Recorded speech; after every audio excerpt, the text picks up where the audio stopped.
வணக்கம் எனதன்பு கண்மணிகளே.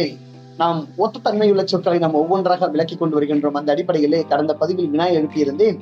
வேலை தேடு, வேலை தேடு என்று சொல்லி நீங்கள் எல்லாம் படித்து முடித்து விட்டு எதை தேடுகிறீர்கள்? வேல் கொண்டிருக்கின்ற வேலனிடத்துல துணை கொண்டு வேலை தேடுகிறீர்கள் அல்லவா?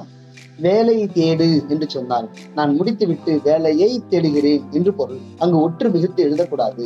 இரண்டாம் வேற்றுமை தொகையாக இருப்பதாக பொருள். வேலை தேடுகிறேன் என்றுதான் எழுதணும். வேலை தேடுகிறேன் என்று ஒற்று மிகுந்து எழுதுவது பிழையாகும். அப்படி எழுதிவிட்டால் என்ன பொருள் கொள்ளும் ஐயா? என்ன பிழையாகும் என்று சொன்னால், வேலை தேடுகிறேன் என்று ஒற்று மிகுத்து எழுதினால் வேல் என்ற ஒரு கருவியை தேடுகிறேன், வேல் என்ற பொருளை தேடுகிறேன் என்று பொருளாகும். அப்போ வேலை தேடுகிறேன், நீங்கள் எப்போதாவது முருகன் கையில் இருக்கின்ற வேலை தேடினால் வேலை தேடுகிறேன் என்று எழுதலாம். இல்ல, நான் படித்து முடித்துவிட்டு வேலையை தான் தேடுகிறேன் என்று சொன்னால் வேலை தேடுகிறேன் என எழுதப்படுதல் வேண்டும். விளக்கம் புரிகிறது அல்லவா கண்மணிகளே?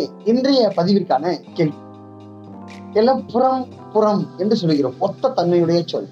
வல்லின நகரம் போட்டு எழுதினால் என்ன பொருள்? இடையின நகரம் போட்டு எழுதினால் என்ன பொருள்? புறம் என்பது எதை குறிக்கிறது? புறம் என்பது எதை குறிக்கிறது? கீழே கமெண்ட்ல பதில் சொல்றீங்களா? நன்றி.